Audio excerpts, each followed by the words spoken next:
Hello, today I'm going to be showing you how I set up a quarantine tank for my juvenile and adult leopard geckos.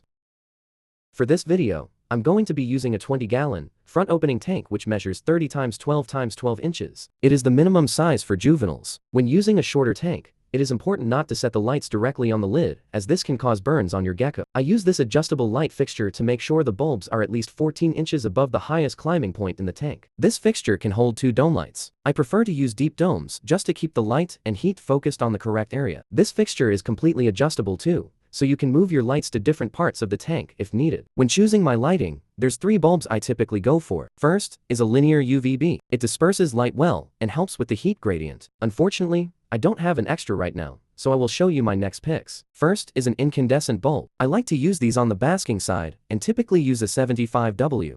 I also like using halogen bulbs as they are the closest bulb to replicating natural sunlight. They also hold up well and provide good a heat and light source. Now, let's get into actually setting up this tank. As I said earlier in the video, this is a 20-gallon which is suitable for a juvenile gecko. If you have an adult, you'll need a minimum of 40 gallons. Now, the first thing I do before setting up is completely sanitize the tank. I personally use F10 veterinary cleaner and then warm water. Once it's all clean, I'll add in my substrate. For a quarantine tank, I like to use paper towels, so I can monitor bowel movements, possible injuries or illnesses, and I can swap them out every day to keep the tank sterile. Now that we have the entire bottom of the tank covered, we can start setting up the hides and decor. There are many different routes you can take when setting up a leopard gecko tank. For this video though, I'm just going to showing the bare minimum, which is 3 hides, a calcium bowl, and a water bowl. For my hides, I'm using some spare hideouts I already had. However, you can always go out and buy more, or you can DIY some using small Tupperware containers and mason jars. If you want to see how to make your own supplies,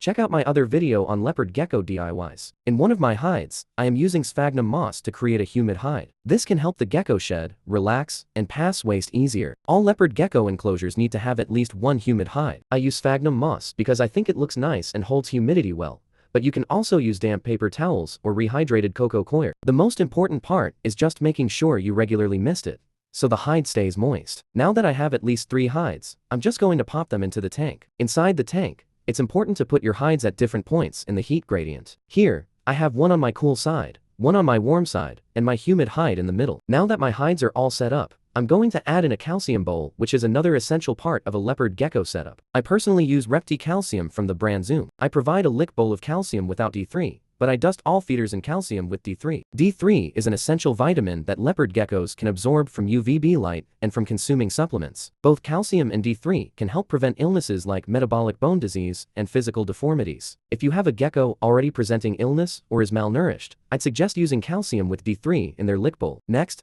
I'm just adding in a water bowl. Sorry that this one looks a bit dirty. It has been properly and thoroughly sanitized, but it is a bit beat up after years of use. So what you see right now is technically the bare minimum for a leopard gecko. I am going to take this just a step further though, because no living thing deserves to only have enough to survive. They need more to thrive and live happily. I have here some artificial plants. You can get these at the dollar store or a craft store, or you can get some marketed towards fish or reptiles. There is no difference though once you have sanitized them. Then, I am just going to spread them out around the tank. This creates more coverage and gives the gecko a sense of security. I found that the more cluttered a tank is, the more you will see the gecko out and about exploring. Just adding some plants around the edges of the tank has already created a safer environment for our gecko. But it's also good to cover the sides of the tank. This will prevent them from seeing their own reflection and getting stressed, and it just adds another level of security. For a cheap option, you can simply tape paper towels around the side and back walls on the outside. It may not look the prettiest, but it does the job. You can also use reptile backgrounds, create your own interactive background, or you could paint the walls. With that being said,